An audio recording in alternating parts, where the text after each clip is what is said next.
Regarding your republicanism, you wrote in one article, "I'm better than nobody and nobody's better than me." Do you think British people think the royals are better than us? I think some do.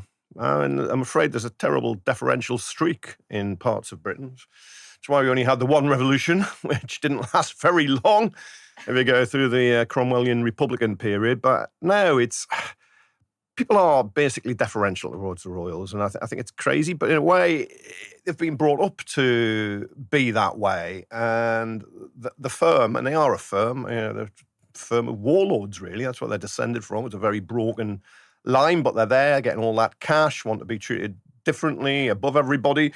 As you say, from below the balcony, for them, it's always up on the balcony, looking down. And there's a kind of a whole big push in society, including the media, where the default position is the royal family is a great institution and should be cherished and applauded. And if Charles says something that you wouldn't laugh at if anyone else said it, you guffaw with him because it's great wit and insight and intelligence and wisdom. No, it's kind of crazy, but it's a default setting. But it's not got the grip it had under his mum.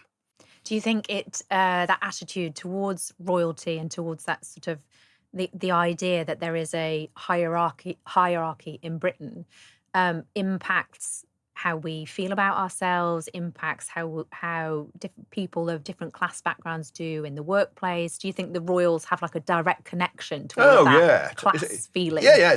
Look, they're the top of the class system, and the class system is all about division and inequality, and they're there to put a gloss on unearned wealth, unearned power, lots of things that just would be unacceptable with anybody else, but somehow they're there. And they make it respectable. They make it just part of life, and it gets unquestioned for most of the time. No, it's kind of ludicrous. I can't remember when I became a Republican, but I can't remember being a monarchist. I think I just grew up in a household where my parents, they wouldn't have ever described themselves as Republicans, but they just thought this family's not for us.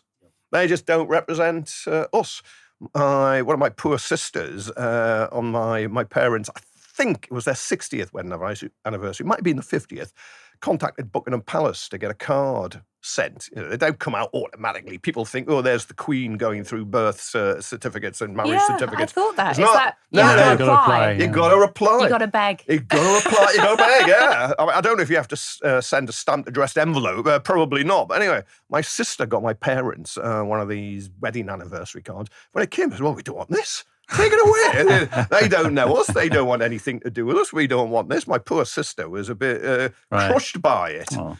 But it's kind of true. It just represents inequality and privilege and entitlement. I mean, you preempted my question about where your republicanism came from, but is it just something that you, as you grew up, you were just aware that you didn't like it, or was there something which made you sort of go from not being bothered by them to kind of a hard-R Republican? I think I rationalised it in later years at school, doing politics at the sixth form, and then at university later life. Then you kind of realise why you feel the way you do. But when I grew up, I just remember thinking, this is a bit weird. It's just you've got this family who are paraded on TV and Christmas Day get their own broadcast, and somehow that is us. And they was totally alien to my life in a working class part of South Shields on Tyneside. I remember feeling a bit odd in the Silver Jubilee 1977. And I was at a mate's house, and they were having a bit of a street party. It all just seemed a bit weird. And that year, the Queen visited the town. And she came, and there was a respectable crowd, let's say that. I wouldn't say it was massive. I wouldn't say it was small, but it came. Did she hang? Was she cool? No, she kind of came in a car and left in a car. And then that same year, Muhammad Ali, the boxer, came to have his wedding blessed at the local mosque in Leggett in South Shields. The crowds were huge. He had an open-top bus tour, did loads of events. There was far more enthusiasm for him. I mean, if we'd have had an elective head of state, I know he was an American, but nevertheless, if we were to take British nationality, I suspect he would have beaten the Queen in a ballot back then. But there was genuine warmth and enthusiasm and excitement for him. I think with her, it wasn't hostility. There was a bit of indifference. But other people, it was just kind of respectability of going along and a curiosity. Yep. of seeing them, because there's lots of visits by royals where there's not many people there, but the cameras don't show that. The TV cameras want to show this as an event to justify it being on the news, so they show the crowd where the kids have been corralled from the school or the poor workers, or if you put up a police cordon anywhere, you'll always get a crowd. You'll get rubberneckers wondering whatever is happening. That's exactly, yeah. I mean, I lived in Brighton a long time ago. I happened to walk through the station and there was police everywhere. And I said, what's going on? And they said, the Queen's coming down on the train. That's nice. Yeah, and so obviously a few more people sort of stood around and they asked. And then by the time the Queen turned up, the crowd was maybe 50. But almost all of them were just, I asked someone, I wonder what was going on, Yeah, no, I mean, they do organise people waving Union Jacks and having them out, but a lot of the time, there's not many people there. No. And if they are there, I think curious is a better description than anything else. I mean, Norman Baker in his book, I don't know whether you read his book. I have. And what do you do? He starts talking about the huge disconnect between his experience of being at one of these events when the Queen turns up and how it's reported. I mean, your experience as a journalist, I don't know how much you've been involved in reporting on the wars, but I mean, what is that disconnect? Is it just that they think that's what the readers want? Do they think that that's what the royals want? I mean, why is that? Yeah, my direct experience is reasonably limited. I did interview the old Duke of Edinburgh once. I was on the Daily Telegraph. I was on it for 4 years, 8 months and 4 days, and they sent me to interview him in Buckingham Palace about his Duke of Edinburgh award scheme, which actually isn't a bad scheme. Not everything they touch is bad. I think he didn't design it himself, no, though. But of course he I think didn't. I read that somewhere. Was it in your book? Yeah, because he happily lent his name and his patronage to it, and he wanted the credit for it. But I remember going to Buckingham Palace, and you go in and you're asked to wait in this area, and then some flunky comes in and says, right, we're going to go in. We go and we bow. We take, it was 3 or 4 steps, then you bow again. I thought, I'm not doing it. I'm just not doing that. So I remember going in, I stood, and then we walked, and I stood again, and when we shook hands, I said, how do you do? Which I think is a nice way of doing it. He was incredibly grumpy, and I couldn't decide if he was grumpy because I didn't bow or whether he was just grumpy. That seems an incredibly controlling instruction. The bow, walk 4 steps, and then bow. Put you in your place, and you know your status. It seems like a power grab somehow to make people do that. It is, and the classic, my mum would say, you're better than nobody, nobody's better than you. I'd have preferred her to say, nobody's better than you, you're better than nobody. I'd rather had it that way around, but she never did it. And it's all about having you in your place. It's the idea of wearing the name tags. I collected my Duke of Edinburgh award from the palace. Did you? Many years ago, and St James's Palace. And they obviously bus in hundreds of people at one go, and there's probably about 50 people in a room, and you're sort of sat around.